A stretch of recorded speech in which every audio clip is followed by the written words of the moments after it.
Art Chat is made possible by the support of the Artistics Harmonies Association. Create your next aha experience with us.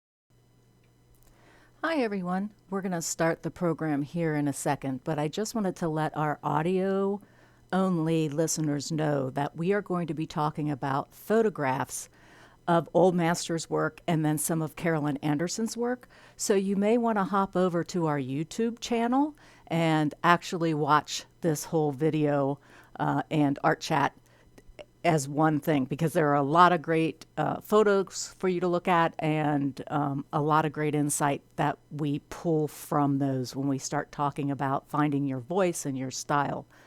So here we are. We're going to start with Carolyn Anderson and the Masters. Hi, everyone. Welcome to Art Chat. I'm your host, Linda Riesenberg Fisler, and today I have a very good friend, Carolyn Anderson, on the phone with me, actually, but it's all cool because she sent me a lot of really cool pictures and photos of past Masters' work as well as her work. So we'll be talking a little bit about that. What I asked Carolyn to focus on was voice, how we find our voice. You know, it always seems like there's this mystery around it or something. So what we're going to end up doing is talking about the past masters and how we use them for study and for understanding, and how it's always good to, you know, study past masters and see how they do it. But they certainly have a voice. And then we're going to look at some of Carolyn's photographs and talk about her journey. So welcome, Carolyn. Thank you, Linda. It's good to be with you. Yeah, let me get the PowerPoint up. Clarify a little on the images that I sent you. It's a mix, but what I wanted to show is how some artists changed. And then also, like you said, we can talk about what we can learn from looking at some of their work. Right. Yeah, so it's up now. We got Diego, our good friend Diego Valaquez up. So if you want to start there. Okay, so I start with these two images just because I think they're striking, because they're both portraits of the same person, but just quite a few years apart. So the image on the left, 1627, and the image on the right, 1656. And as we can see, the image on the right is quite a bit softer, the flesh tone's more natural. And then, you know, keeping in mind that as a painting, portraits comes with its own set of parameters for fidelity to what one is seeing. But there's definitely a change in style, and that change in style is what many painters later on truly revered about Velázquez. So the Impressionists especially, which is kind of interesting. Mm-hmm. So I don't know if you have anything to say about the images. You know, they're both striking paintings, that's for sure.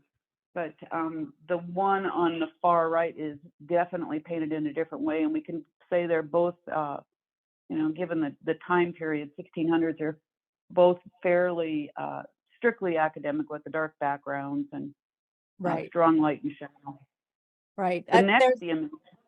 Well, the one that strikes me with this one is how, I guess you could say, hard edged the one on the left is, and then how he starts to work with edges and really starts to get an understanding for the technique that he was looking for between those two times. Exactly. Yeah.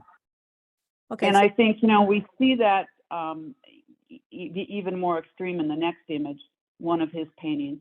So, okay, and I included an enlargement of the head, because what happens a lot of times with these images, especially if we're looking at them, you know, in a book or on the computer, is that, you know, we'll look at the painting, we don't really take it in. But if we have the ability to enlarge some of the areas of the painting fairly easily, and it's really important to do that, because as you can see here, the enlargement of the head reads way differently than what we're seeing in the small image of the painting. Mm-hmm. So this was 1647, and I think that last portrait that we just looked at, the later one, was 1656. So it just kind of gives you a time frame of what was going on with this painting. But this is the type of work that the Impressionists especially were enthralled with. So that's why this artist stands today as one of the all-time greats.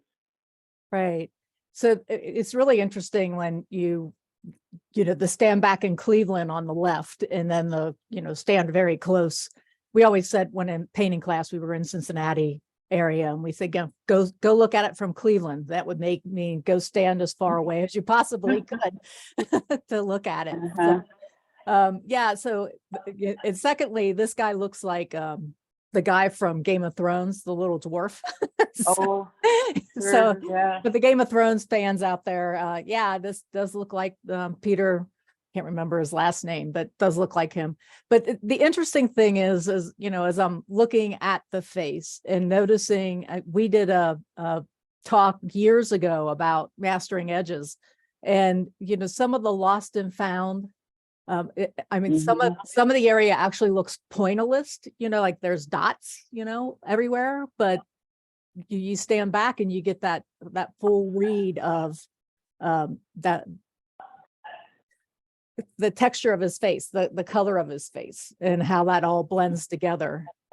So yeah, and you can see better how it was painted. So this is, if you're in a museum somewhere, you're up so close to the painting that some guard is going to come running at you. But at least if you're looking on your computer, you can just enlarge an area of the painting to be able to see what's going on. So it's interesting.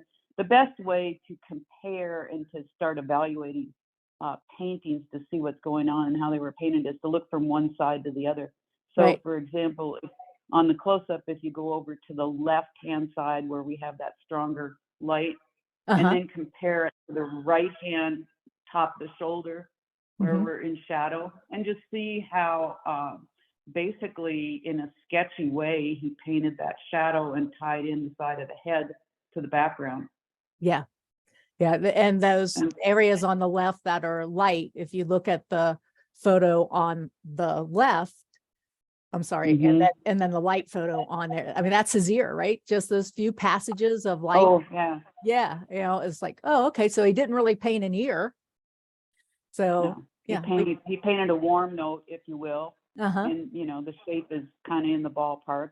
And then over on the shadow side, we just have a shape, and it's softly painted in the sense that there's a variety of edge.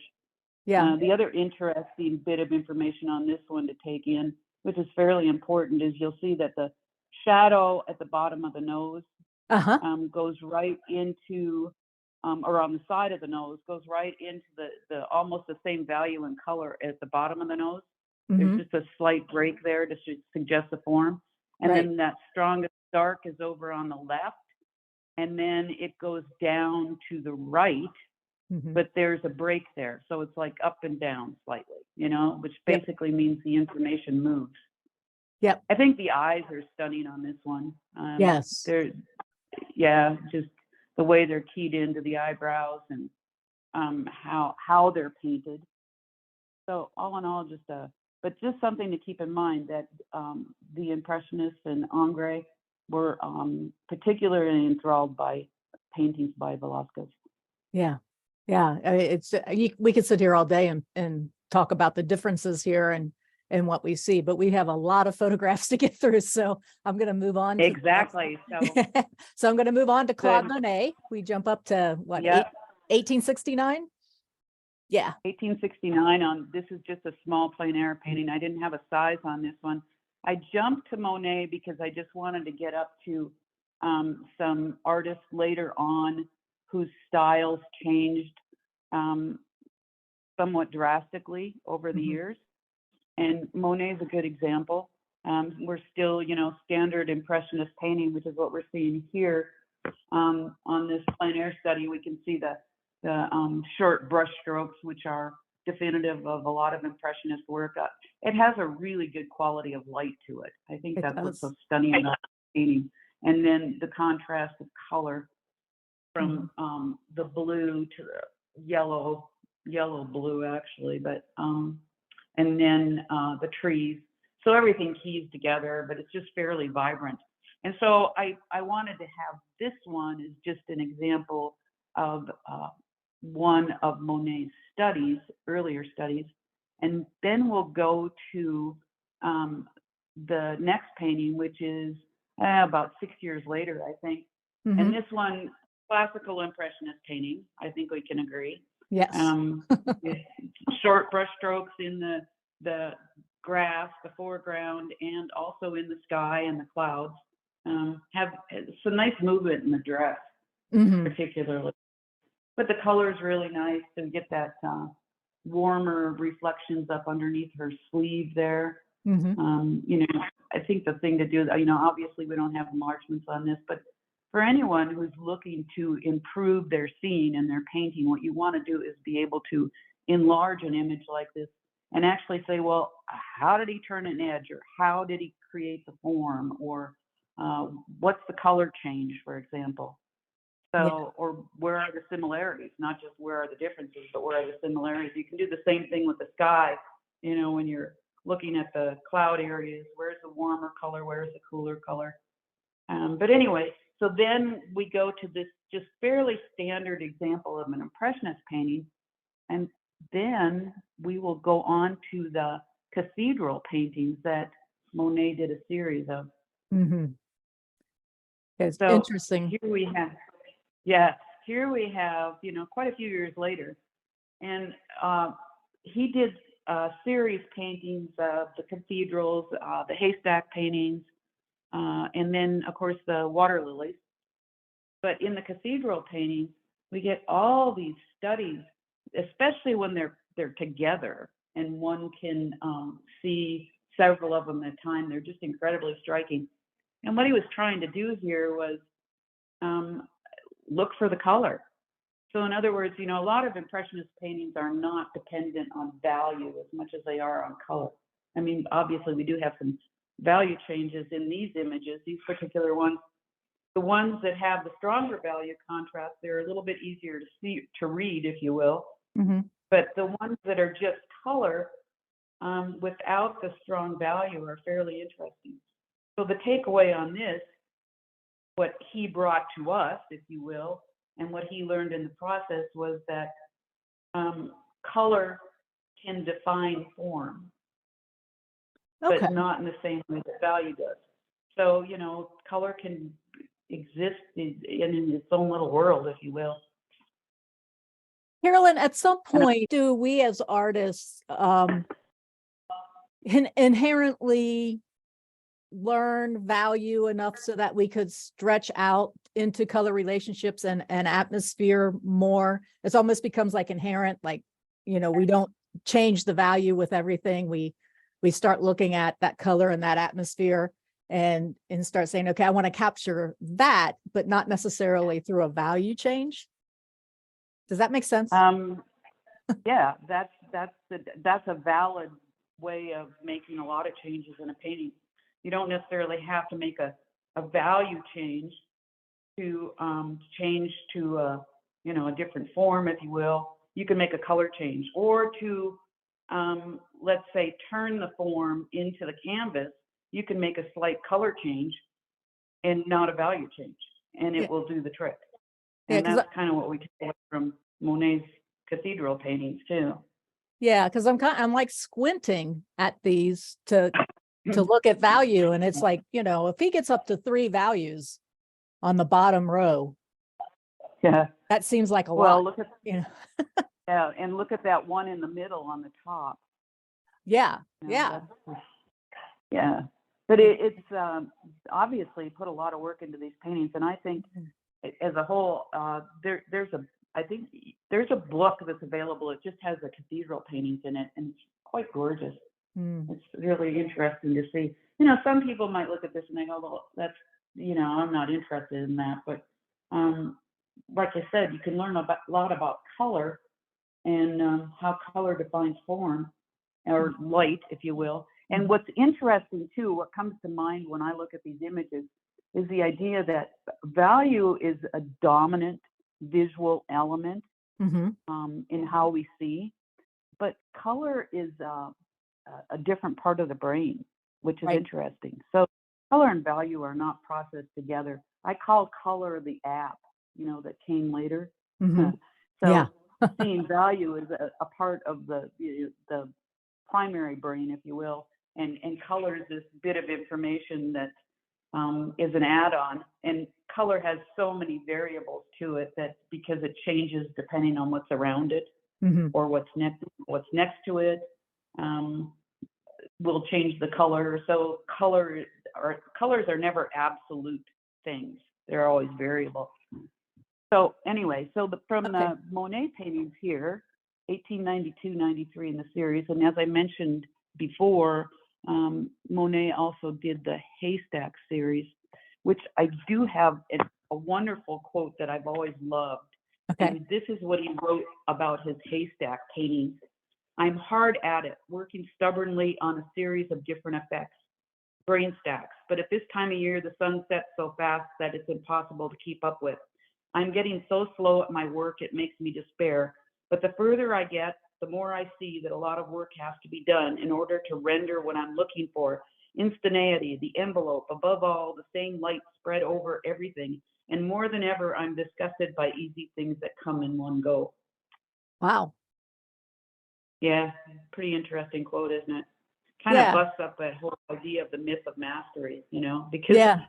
at some point I've heard that before. Well, at some point an artist gets good enough, they can just crank out the paintings. Well, they may be able to crank out pictures, but not necessarily paintings. And obviously that's what Monet was after. Right. Yeah. I mean, So, because even throughout his whole life, he always, that particular quote, seeing a number of different letters that he was writing to family members and stuff, he always talked about how he wasn't satisfied with where he was in his journey at that time. So he was still constantly trying to find a particular voice that he had in his head, but not necessarily attaining that voice that he wanted. So kind of, yeah, it's always a combination of looking for different information or more information, and then being able to interpret it within the confines of, let's say, canvas and paint. right. That's kind of, the stumbling block, if you will. You can see something, but then to try and capture it and paint and get the effect is a whole nother ballgame. So, Yeah. which brings us to, so as we said, he had the Cathedral series, he had the Water Lily series and the Haystack series. And the next image is one of his very large water lily paintings. Mm-hmm. As you can see here, I did the math on this one and I forget, it's 41 feet long, Wow. 6.5 feet high. So you can see it's multiple panels, but this is basically a large abstract. Mm-hmm. Absolutely. Incidentally water lilies, but basically a large abstract. But what went on for him to get here, I think he had done in his career, he did almost 300 water lily paintings, Wow. which is just phenomenal. And all you have to do is do a search online, Monet's water lilies, and you can find a whole bunch of them. But it's just kind of fascinating to me how he went from the woman with the parasol, Mm-hmm. the previous image that we showed of his. The cathedral paintings obviously start to get fairly abstract, and then to this giant water lily painting, which is very abstract, but obviously quite gorgeous. Yeah, I've been to Jiminy, and it's interesting because from looking at these large water lily paintings, I thought Jiminy was probably a football field, or a couple football fields together in length, and it's not as big as you think it is. So it's amazing that he's taking a even smaller area and blowing that up into this type of abstract that still, reads very much water lily. Yeah. It's amazing when you see just how small Giverny is. So Yeah, it's kind of fascinating. There's the book No More Secondhand Art by Peter London. He has a passage in there where he said, "So you want to paint like Monet? Well, here's what you have to do." yeah. So he said, you paint your whole life, and then you build this big garden with a bridge and water, and whatever, and you float around on that pond for years painting water lilies or whatever there may be, painting after painting after painting after painting. And he said, let's say you do just that. And at some point you can paint like Monet. Just keep in mind that you will no longer be you will be Yep. Monet. Right. Right. And I think that's really important to understand that, because I think there's, as we struggle to find our voice, it can be very, very easy to fall back on and crank out painting after painting and not really have that goal in your mind of what it is you actually are trying to say. So Yeah. you be yourself and be brave. And yeah, I mean, that Yeah. obviously what Monet did, right? He was brave to keep, he changed. I mean, look at the difference. Obviously. Yeah, I mean, look at the difference in these paintings that I'm flipping through, to the cathedral and now to this very abstract, water lily painting. He certainly was not afraid to keep trying to find and attain the voice that he had in his head. So Exactly. Yeah. yeah, amazing. And I think the difficult part, most people will agree, it's, well, I don't really know what it is that I want. Well, one can work at trying to figure it out. That's for sure. I mean, there are basic things. For example, are you drawn more to contrast, to value? Are you drawn more to color? You can start narrowing things down. I've always said that I never really know what it is that I may want to do. I mean, there could be something out there I'm not, but I kind of do know what I don't like.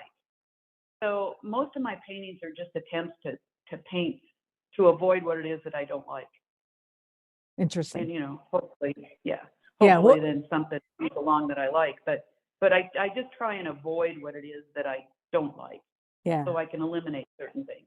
Yeah, and I think more about that will probably come out when we start looking at your Indian paintings and the bird paintings and things like that you've done that we need to get to. Right. So we're gonna move on from the water lily painting to Mancini.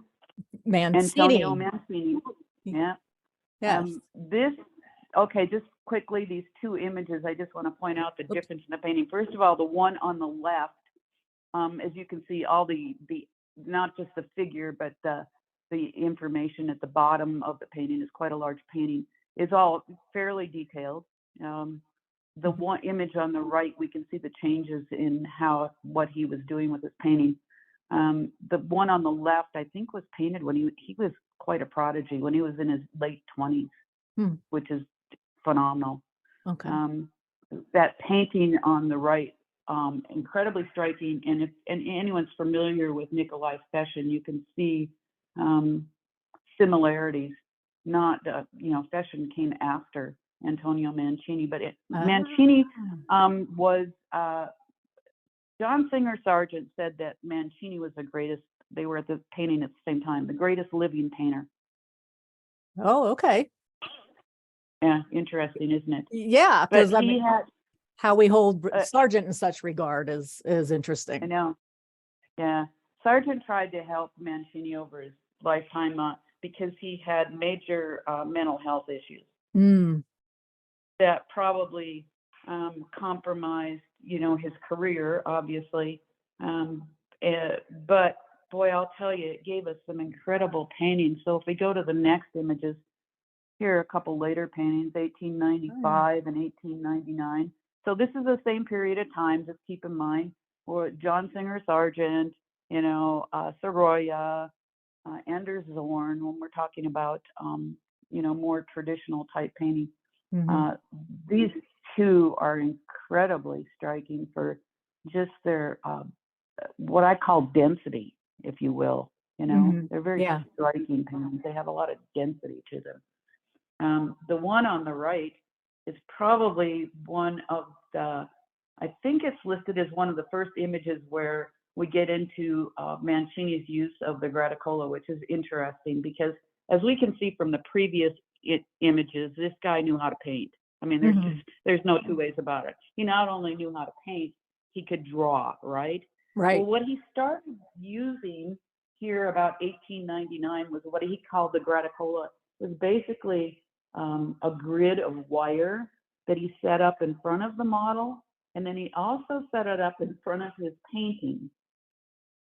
And he would weave threads or string or whatever, a lot of angles.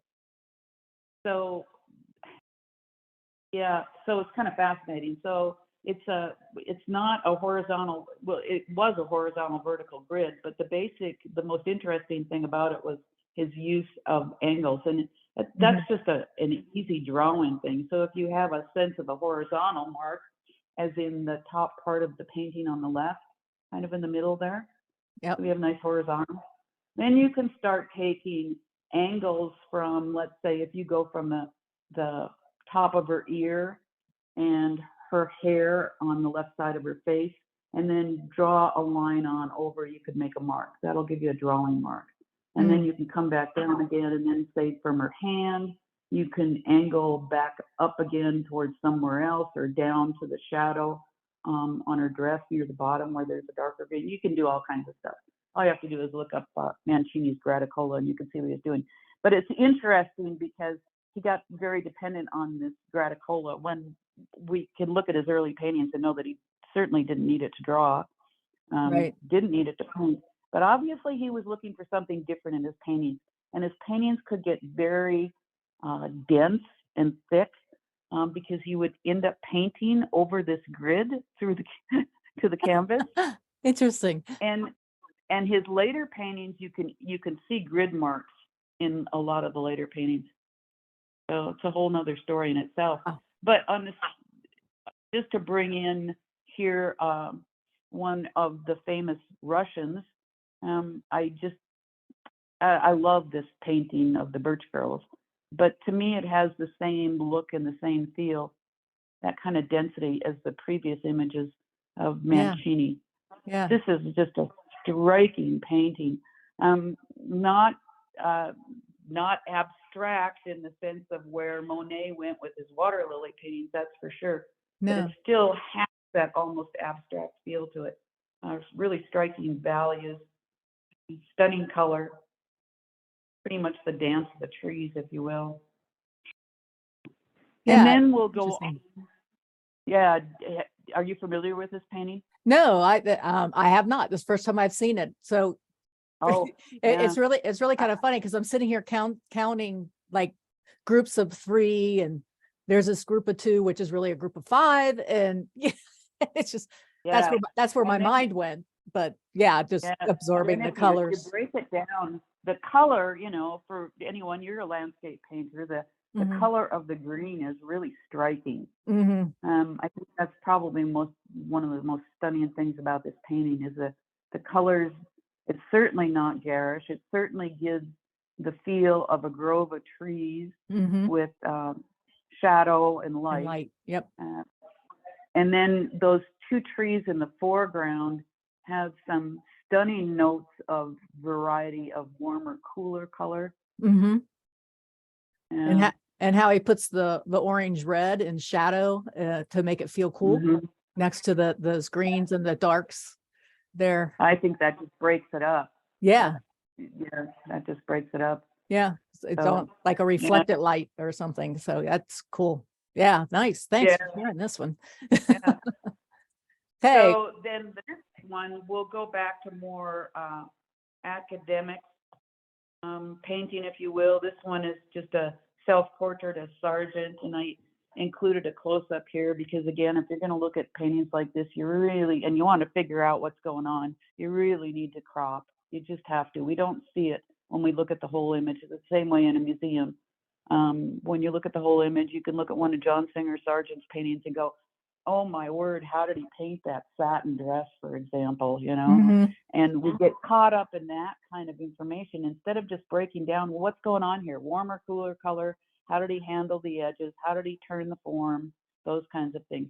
But this, for the period of time, we're still dealing with a fairly academic painting in the sense that it has dark background, just head, shoulders kind of thing. But then let's go on to the next painting, which I personally just love. John Singer Sargent, artist in his studio. Now, for those people who whine about their studios, let's just step back here and look at this guy in his studio.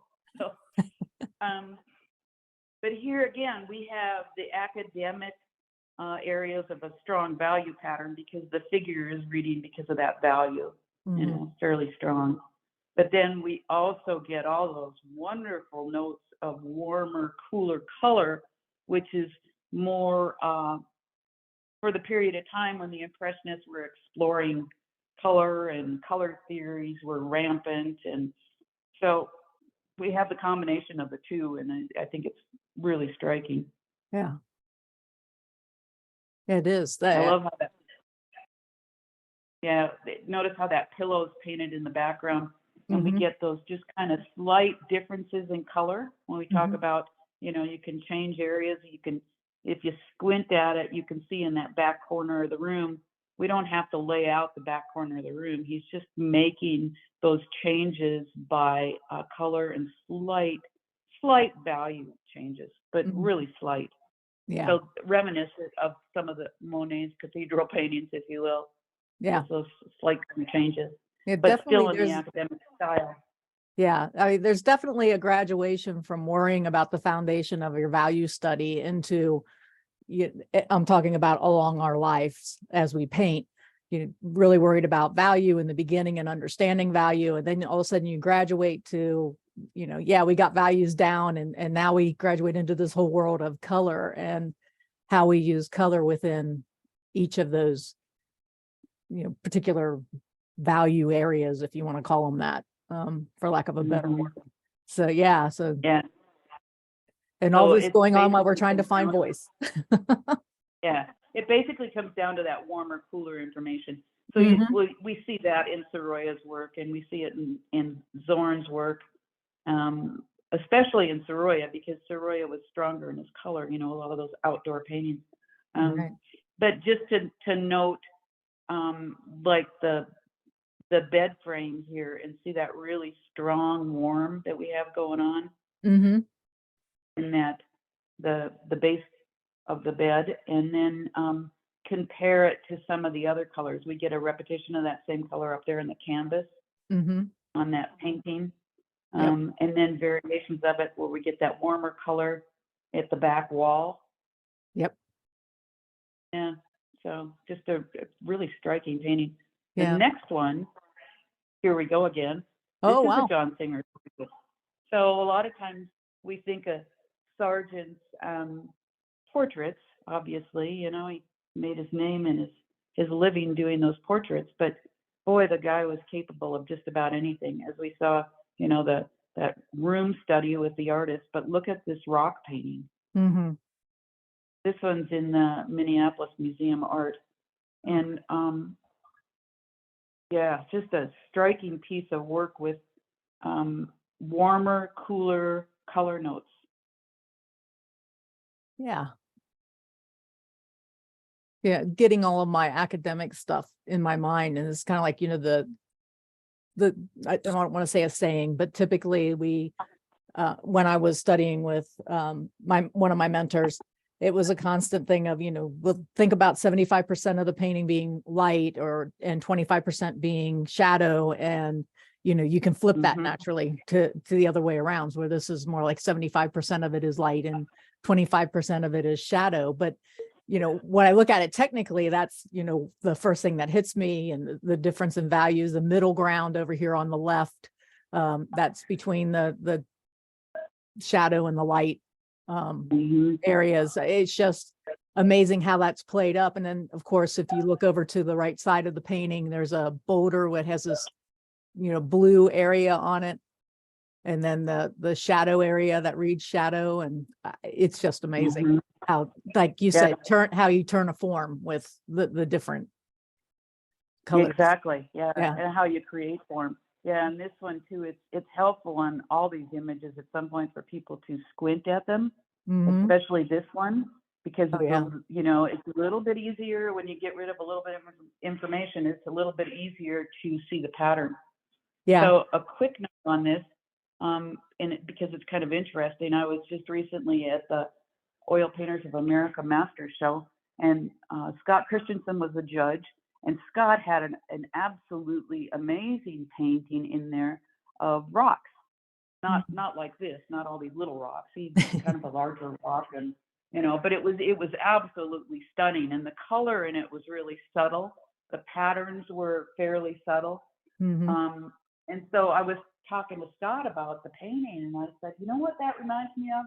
That reminds me of that painting of John Singer Sargent. And he knew exactly which painting I was talking about because he spent a lot of time studying that painting. In fact, he said he had tried to recreate it just to try and understand what Sargent was doing here. And so I wouldn't doubt that at some point in his, interest in that painting in particular led him on his exploration of his rock painting that he ended up with in that show, even though it was an entirely different painting. I mean, we are not talking, anything in the same venue as Sargent's painting, but it was just that quality of light and shadow and pattern Yeah. that Scott explored with his painting. So interesting. Yeah. Yeah. So ready to go on to the next? Yeah. Yes. Okay. Helena Shefbeck. Helena Shefbeck. So here again, the painting on the left, 1884 self-portrait. She did a fair number of self-portraits. Look at 1915. Yeah. She did just an incredible number. I mean, her style changed drastically. It did. When she started out as, a fairly academic painter, and evidently along the way decided that wasn't what she was going to do. And if you can go to the next image, I find her still life. And for example, that portrait on the right, just particularly stunning. Mm-hmm. Just really striking. I can see where some of your influences are coming from, Carolyn. This is off. This is great. So yeah, it's still like we're seeing, later period of time. So, between, 1900 and 1930, the art world had changed quite a bit. You can see the influence of Cézanne, for example, as far as shape in her work. But I think these paintings are it's just fascinating to me that someone who was that academic and that adept made that drastic a change in her work.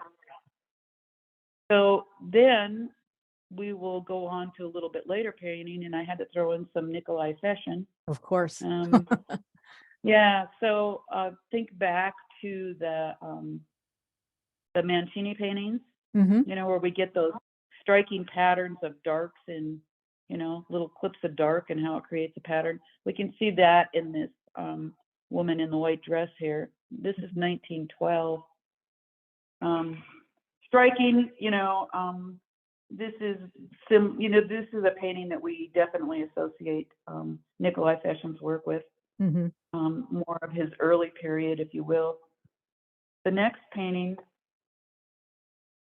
stronger. I mean, this is it's still in the same period of time, which is interesting. So we have definitely a distinct difference.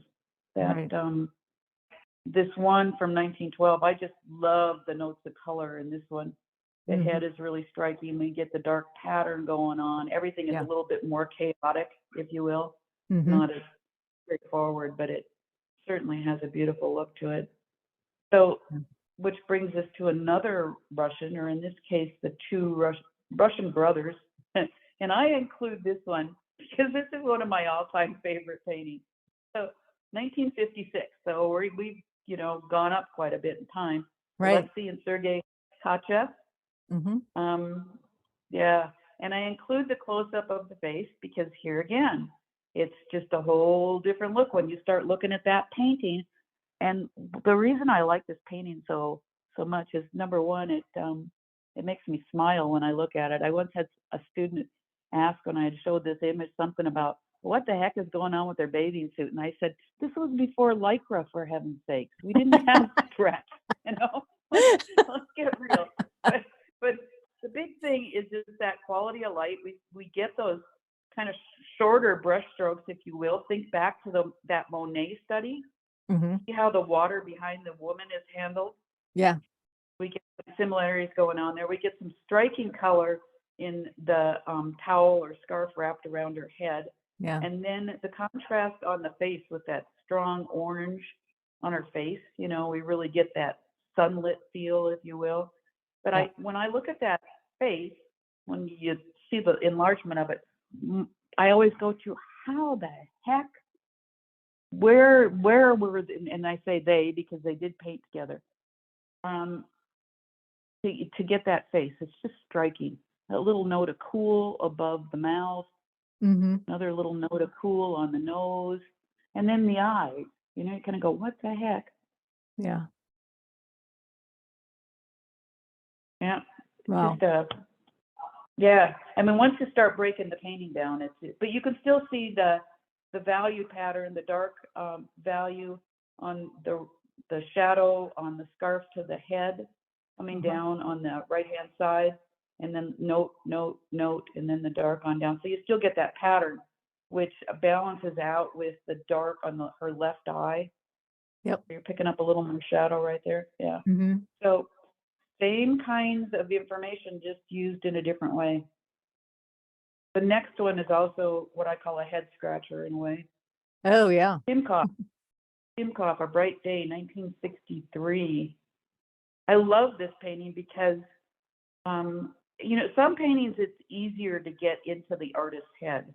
We may not totally understand, let's say, their technique or, you know, how they exactly painted it, but you can figure out the basics. In other words, it's a little more straightforward. The value patterns more straightforward. The color changes are more straightforward. Then you get a painting like this and you go, what the heck? Yeah. It's just, and so these are the paintings that fascinate me. Just because it's like, how did this even happen? You know? Yeah. You know, the more you look at it, the more you start picking things out, like the trees in the front of the building, where when you're standing way back, you may not pick that out until you actually focus on that particular area. Yeah. The artist is making the viewer work for this one. Yeah. But that's cool. That's what's interesting. Yeah. Making the viewer work a little bit more. I like it. So then I think this is the last one we have here. Zakharov, 1975. So, you know, more recent. Zakharov just had some amazing, he almost always painted outside. He did do some interior scenes. There were, you know, yeah, inside still life stuff occasionally, but it was his outdoor landscape painting. He painted in Ukraine. So this one, you can see where we have a little chaos, but it's still held together by a value painting, by values. So we get those nice darks that kind of hang the whole thing together so it doesn't fall apart. But his warmer, cooler color use is particularly stunning. Yeah, it took me a second to find the lady walking down the path on the right, but because you just kind of blends in with with everything. So Yeah, exactly. look at it's that. not a You know? yeah. But look at the buildings on the right as we come in from the right side of the canvas. Look how that roof line was on the green roof, and then we go to that you know, redder, warmer redder there color on the roof, and then note the color change down at the base of that roof line. Oh yeah. And then change down towards the window and the wall. There's just striking color changes going on in this. And then glance back up again and look at the chimney on top of that green roof. And the bird next to it. Don't know if it's a bird, but I call it a bird. But the thing that's always interesting to me, Carolyn, is the way they use what I call doorways. Like if you come down to the red roof that you're talking about in the green, and there's that one line of green that goes right into that bottom part of the roof into the red. So it's almost like your eye just flips over there because of that you've doorway. Got to connect that information. Yeah. Right. It's all about how one connects the information. It's not just about making things different. It's about connection. So on that, we go from that green to the red roof, we kind of get that trunk, and you'll see some warm notes going on up on that big tree. Mm-hmm. We get similar color going on up, and then similar color also to the wall on that one building. And then we go right over to that more reddish orange note in there, and then a variation of that darker red on that building that's facing us towards the middle. Mm-hmm. And then note how that wall of that building right there, it isn't just painted just a color, done. No, Right. it's got texture, it's got all kinds of interesting stuff going on. And then we get those little cool notes popping up through there. Mm-hmm. So yeah, just lots of things to look at. Yeah. Thank you for sharing the masters with us. And now we get to look at your work and talk about your voice a little bit. Native American dancers, right. So I included these because I feel that in hindsight, I probably learned a lot from doing these paintings. First of all, I chose the subject matter because it was available to me, you know. Mm-hmm. I'm not that far from a reservation here, and so the celebrations and their powwows were available to get material.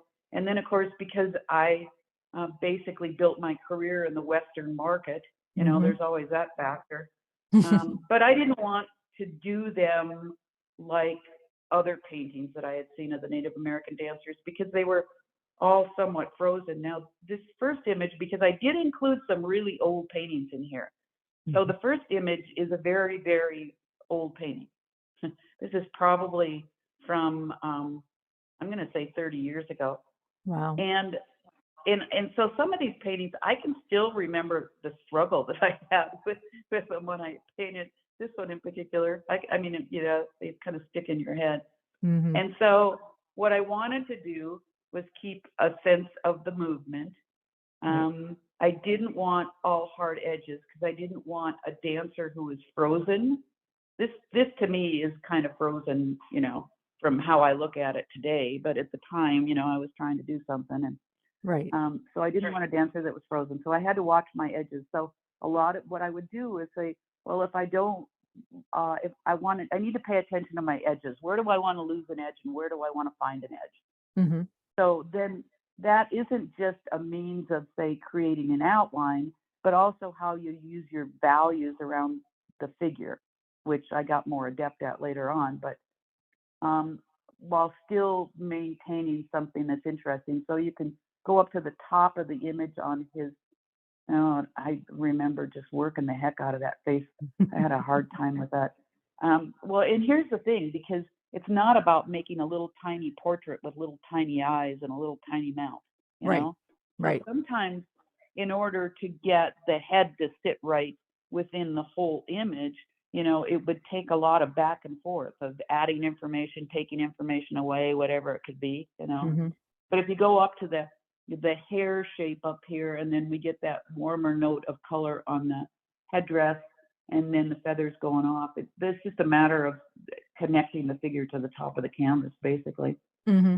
which is something that I learned in a lot of those dancer paintings. I needed to do that to kind of suspend them and give them a sense of movement, and then they'd be grounded by the shadow. So anyhow, so this goes back to one of my very, very early Native American dancer paintings. The next one this was another one, but this was a lot smaller painting. This one, I set challenges up for myself, I think, when I decide what it is that I'm going to paint. In this case, I thought to myself, how the heck am I going to paint that red shawl? I mean, seriously. So I set up on trying to paint the red shawl. In hindsight, I love this painting. It's always been one of my favorites. Yeah. So it's anchored, and then I moved from the single figure into doing a lot of these smaller paintings where I'd use a play of two figures, at least two figures. So you have like point counterpoint, Mm-hmm. something kind of anchored. Yeah. So it's anchored at the top of the canvas by that dark, and because of course I was using that red on that shawl. Mm-hmm. This is a young girl shawl dancer. Then I went a little bit more towards the violet, but still kept some of those warm notes going in there, because this is all an experiment in how the heck do I paint this. Right. So, like I said, some of these paintings I can still remember struggling with it. The face was particularly difficult. It's like, oh, where are these little tiny faces? Shoot me now. Yeah. So it would be a matter of paint, scrape, until I got just the right amount of information and where the head would sit in with everything else. Yeah. I just see your confidence when it's such a strong painting for me and to me anyway. I don't know where you are Well, and how you feel about it, but it was just like the brush strokes are just so confidently put down. And like you were saying, scrape and repaint, scrape and repaint. well, on the head, yeah. Yeah. Yeah. I mean, it takes a lot of Yeah. courage to scrape, Yeah. and put Sometimes down. it's just a matter of maybe modifying an edge, but a lot of times on those heads, I would have to paint and scrape because I would get too much information. I'd go, oh my word, that looks just like a little tiny eye. I mean, seriously, Right. I need the Yeah. slight shift in color or the slight shift in value to make it read. Yeah. But you're talking about a figure that's moving, so Yeah. you can't get too much stuff in there. But no, this is still one of my favorites. Yeah. I still love this painting. I love it Yeah, too. but it was a learning curve. Like I said, I learned a lot from doing these. The next one, you can see I get more of Two a sense figures. of Okay. movement. Uh-huh. And there are different types of dancers. The previous one with the red shawl was what they call a shawl dancer, and a lot of times I call them flying girls, my flying girl paintings, because that's what they look like when those Right. shawls flare out, and they're dancing. These two girls, then here again, it was a challenge because these are jingle dress dancers, so their dresses are fairly straight up and down, Uh-huh. and usually the whole skirt of the dress, at least if not part of the bodice, is lined with these cone-shaped metal. They're almost like Bells. Yeah. bells, but Yeah. they aren't. Yeah, and so the dresses are just covered in them, and so when they dance, that's what they sound like. It's just fascinating. But I'm not going to paint them with all those little tiny things all over. Yeah, I want a feeling of the dance, if you will. Yeah. So Right. you can almost you can hear the footsteps and hear the drums and the singing, if you will. And so and then I found that what I'd have to do to hold it together would be that light pattern. So you can see on the figure on the right, I have that stronger light Mhm. up on the head and going down on the dress, and it kind of carries you on through down to the foot. And then we Oh. pick that up on the other figure, even though it's a slightly different color. And the Mhm. other thing that was challenging is because there's just so much going on in these outfits that the dancers wear. I mean, we've got fringe, we've got bells, there's just all kinds of colors. So Mhm. it was a matter of learning how to simplify information, but not so much that I lost what the painting should be about. Modify the color if necessary. And yeah, like I said, I learned a lot from doing them. Yeah. I mean, the background has naturally changes in it. But it's there. You use, we stay with the figures, and like you were saying, how you use light to pull us in and through and guide the eye.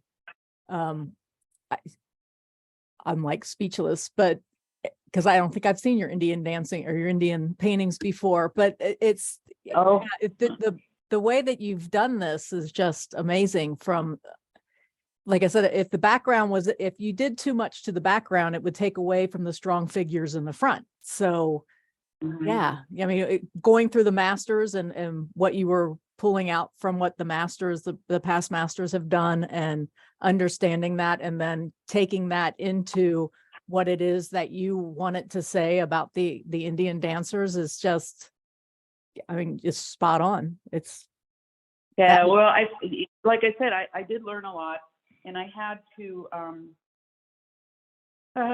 Yeah, a lot of it was I had to learn a lot about color. Oh my word, that was difficult for me because yeah, that whole color thing. But I found that by hanging everything together with a value pattern of some kind, but still keep it a little chaotic, because otherwise they wouldn't look like they were moving. Right. you know, and Yes. that's where you see the canvas showing through in some places up there near the top. Mm-hmm. And that I found from doing these that if I went in just to fill that stuff in, it would just take the light right out of the painting. Right. You know, because that was all part of the movement. Right. So I learned to leave some of that information alone when it was working. So the Yeah. next one you'll see, here again, this one I got way more abstract, if you will. Mm-hmm.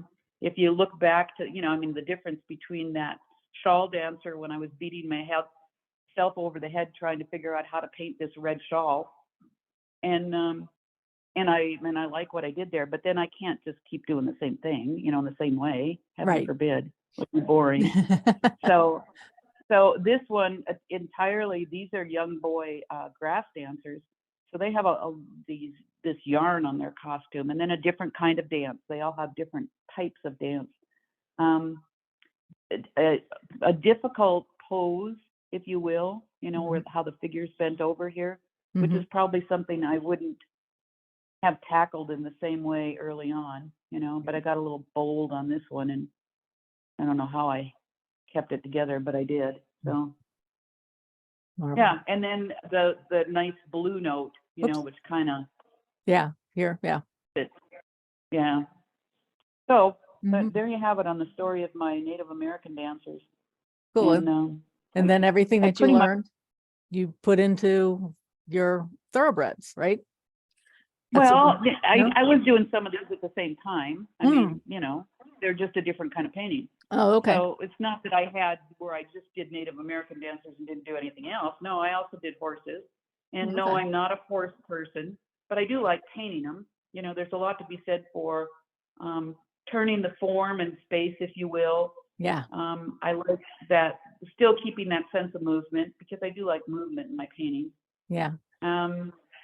Without painting everything, without noodling the anatomy of a horse, if you will, and then going back and dragging your brush over a few edges to make it look softer.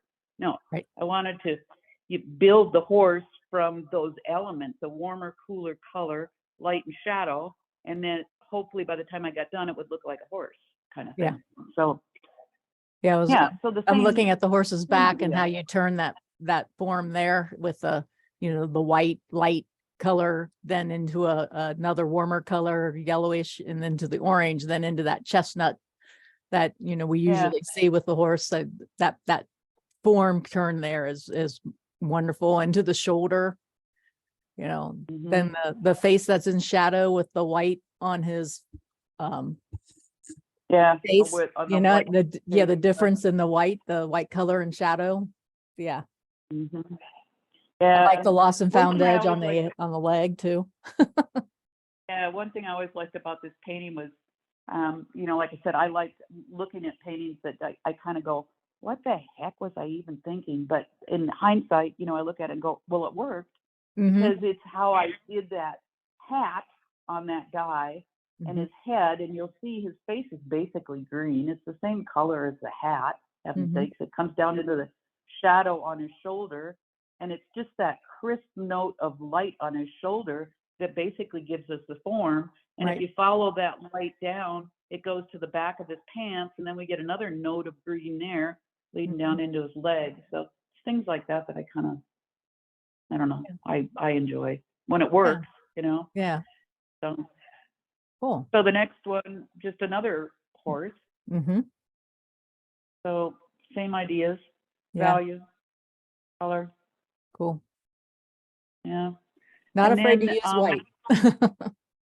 Well, that's what I hang my paintings together with, pretty much. Yeah. Without that white, I'm kind of lost. It doesn't have to be a lot, but it needs to be, something. Yeah. And then of course I've always done a few landscapes, so I never considered myself a landscape painter. My favorites were always the snow and tree paintings. I like those because those I could abstract a little bit more. Right. Yeah, it's wonderful. So that it's not that any of these were not like series in the sense that, I just did horses for a period and I did Native American dancers. No, I was doing all this stuff at the same time, but I learned different things from different kinds of painting, from different subject matter, if you will. Right. And so now we're on the ballerinas. Sorry. Yeah. Oh, so then that next Dancers. one after the trees, we have that landscape. That's just a small study over at Glacier Park. Yeah. So color notes, color changes, pattern, you know, if you squint, you can see the pattern. So abstract, but, you know, I make the viewer work a little bit. Yeah. Then I had a chance to, with several other artists, work with a ballet school in Great Falls, Montana, which is a couple hours from here. So Mm. then I ended up with a bunch of ballet dancer kind of paintings. So, you know, they have a different feel, obviously, than the Native American dancers, because that's a whole different thing. Right. These are a little more sedentary, if you will, but I still like the painting to have a sense of movement to it, so, instead of being static. And then we get the subject matter of birds, which I've done. I think the birds kind of started way back when I used to travel for art shows. And this sounds ridiculous, but a lot of times when you stop places, there's always seagulls. I mean, they're everywhere. Yeah. And so I started taking pictures of seagulls, and I would occasionally do paintings of seagulls. That's where the bird thing started. Oh, okay. I still like some of my early seagull paintings. They were kind of fun.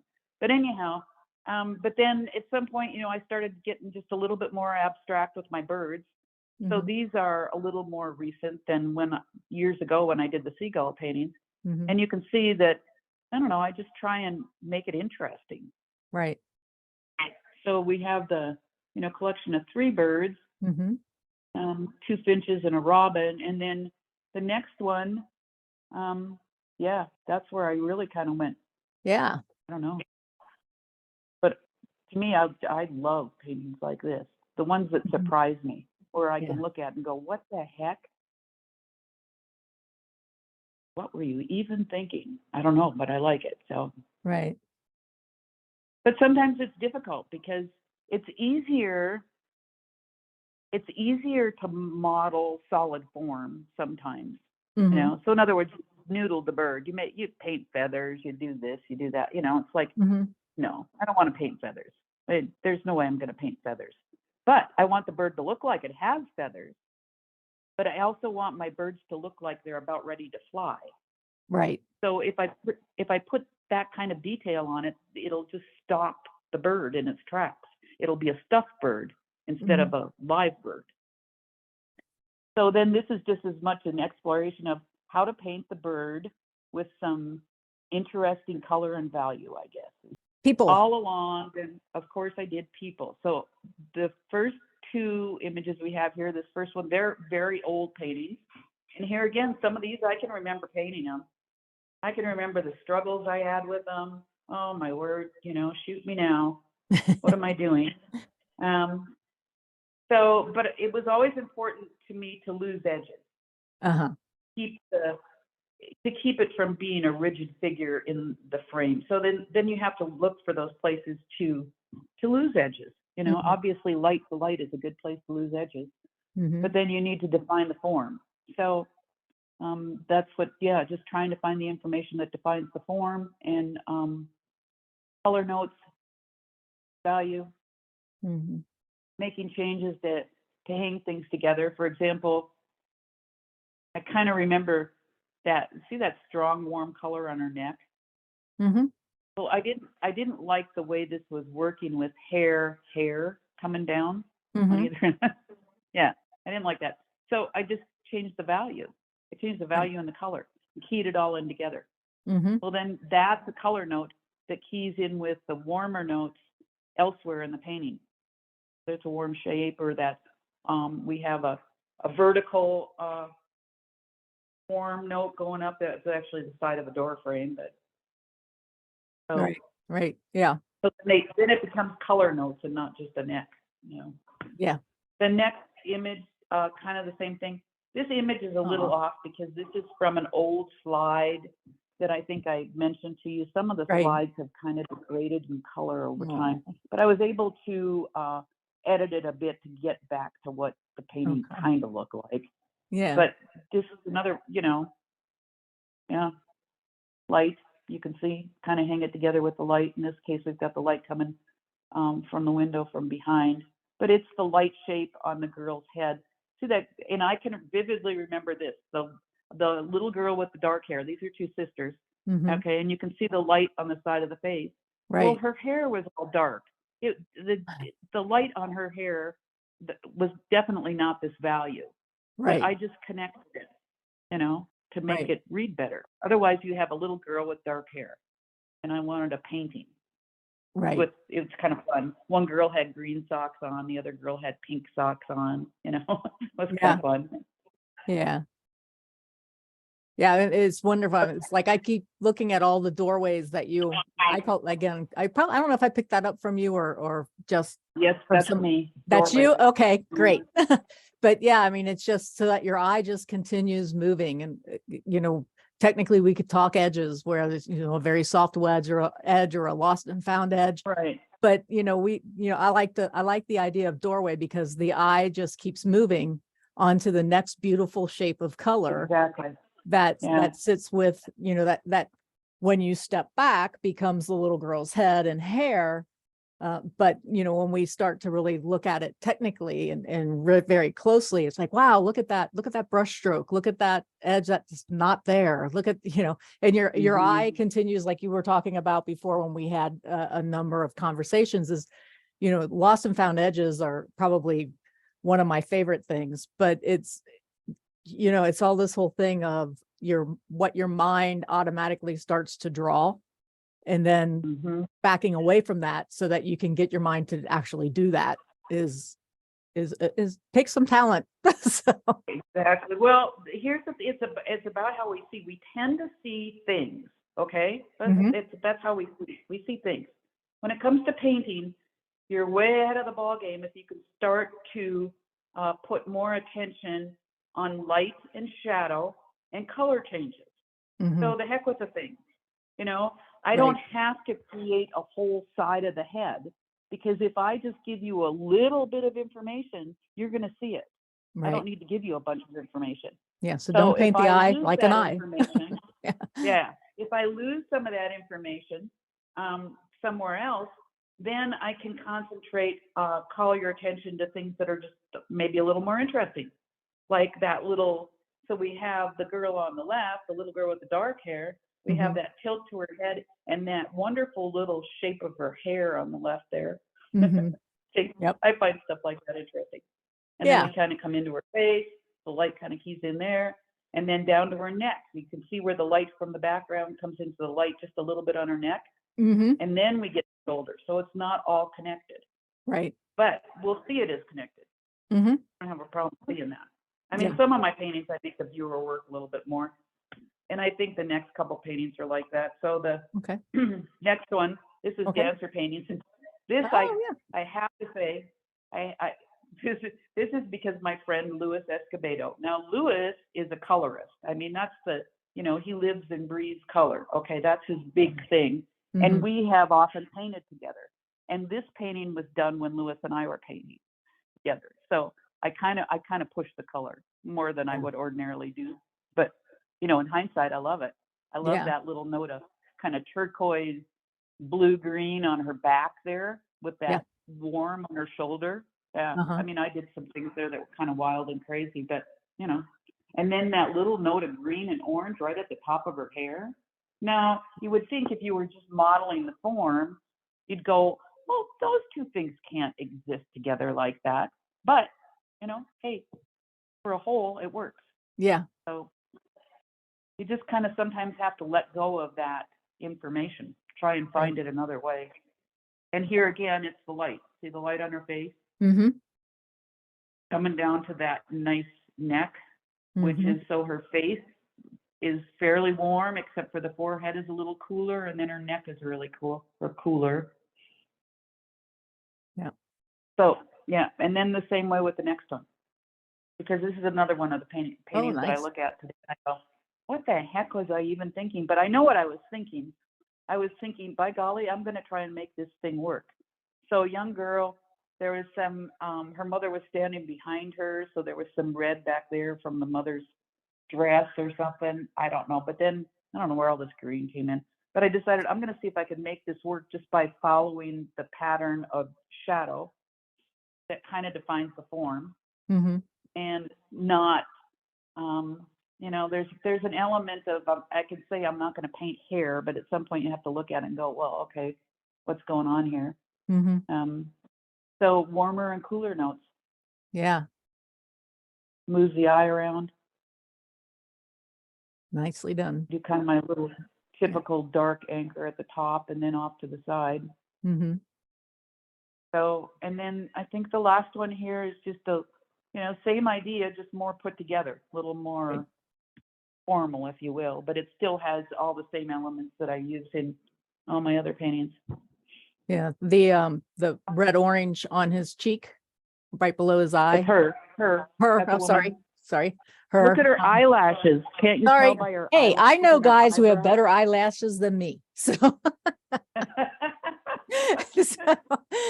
but in her mouth. She's got a little yeah, okay, painted mouth. okay. Sorry.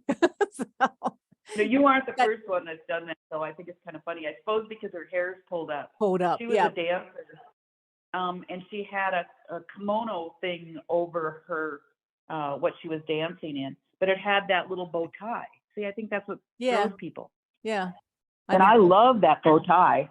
Yep. I just thought it was just the greatest thing ever. But it's interesting because I always circle in right on that cheek, but then I start to, go out, that, Yeah, right. it holds your eye.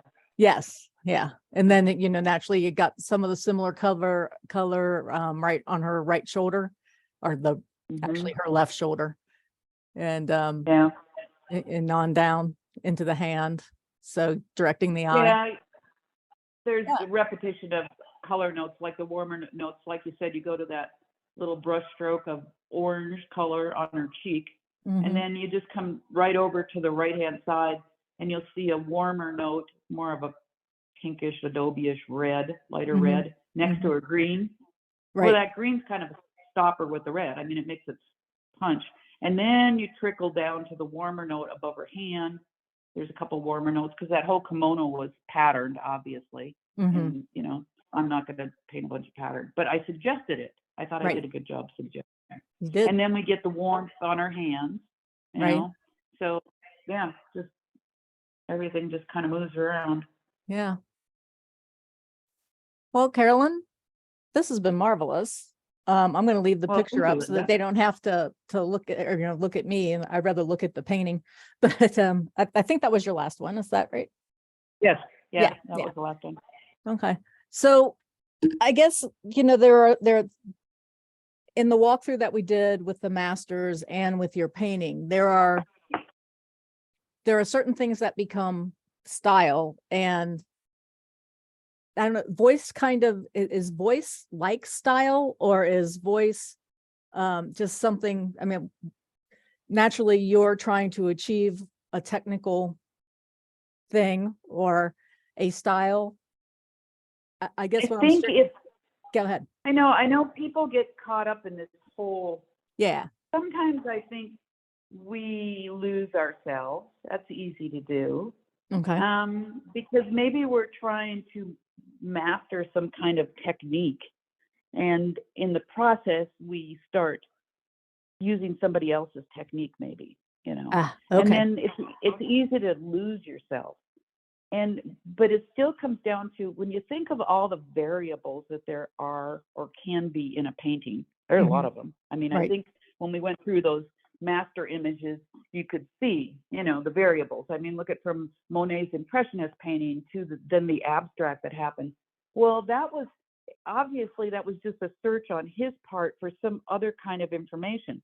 So if we just stop and think about all those variables, and if we just allow ourselves to put a little more of our own personal preference or our own likes or dislikes or whatever into a painting, it has to come out. I mean, it's just it has to. Every one of us has, our signatures are different, right? Right. None of us have the same signature. And if we try and force ourselves to copy somebody else's signature, it's going to look stilted. You've got to really work at it to try and get something that looks fluid enough to pass as a real signature. But it's still not our own signature. We each have our own for some reason. So the variables, obviously, our names are all different. I mean, we have different letters go together, you know, Mhm. so that forces the change. So it's all about how we take that information and we've made it our own. So I don't understand why a person can't do it with painting. You just have to, like I said, avoid what you don't like, you know, or Right. question what it is that you like and don't like. I mean, that's a big thing right there. And have the So courage don't to go accept, beyond, I think. well, yeah, and don't accept that somebody else's idea of how a painting should be is uh, written in stone, because it's not. I mean, Okay. you know, over the years and all those years of like, whether it was like the Native American dancer paintings, and sure, I'd get people that would come in and look at my paintings and cross their eyes and shrug their shoulders and say, oh, my kid can do that or whatever. I mean, I've put up with years and years of that. But then I've also had the other people that come in and go, oh, wow, I really like this. Mhm. So I can't paint for everybody, you Right. know, that's for sure. And the Right. only person, when push comes to shove, I've got to paint for myself. Yeah. And that hopefully I don't compromise that too much in order to make a living, which is what I had to do, you Right. know. So I tried to find that happy medium where I could still paint things that maybe I might like. I don't think, because, you know, we don't like all our paintings, No. obviously. Right. But we should be able to kind of, you know, if a painting's really bad, don't put it out there, for heaven's sakes. Mhm. You know, I've thrown away lots of paintings over the years. Yeah, I have to. So, So, yeah, I mean, you just have to be willing to do that. So I think that that idea that we don't each have a voice is, it's only because we sublimate it and we try and do something that somebody else is doing. That's when we yeah. lose ourselves. Yeah. And it's easy to do, I get it. But, you know, you just kind of have to stick to it. If you have to, you make a plan, you know, for example, don't do this, you know, Mhm. Right. kind of thing. Yeah, I think that was really So, helpful. I think we probably should, we've been talking through paintings for a while now. So I think yes, we that's have. I think that's, That's a unless you have wrap. one more under, yeah, unless you have one more piece of advice, I would say that's probably a good place to thank everybody for listening, and for me to thank you for putting the work behind all of this uh, wonderful art chat that we just had. So I appreciate it. Well, thank you. And I Yeah. appreciate the opportunity. And we'll just have to continue our conversation at another time. Yes, we will. So, Okay. all right. Thanks, Carolyn. And I hope everybody Okay. is, going to take a lot of information that we've talked about into their heads and process it. And hopefully they'll get some courage to take one more step and go a little bit further with the painting that they have on their easel and discover something about themselves. So thanks, everybody. Thanks, Carolyn. Okay, Linda. Bye. Bye.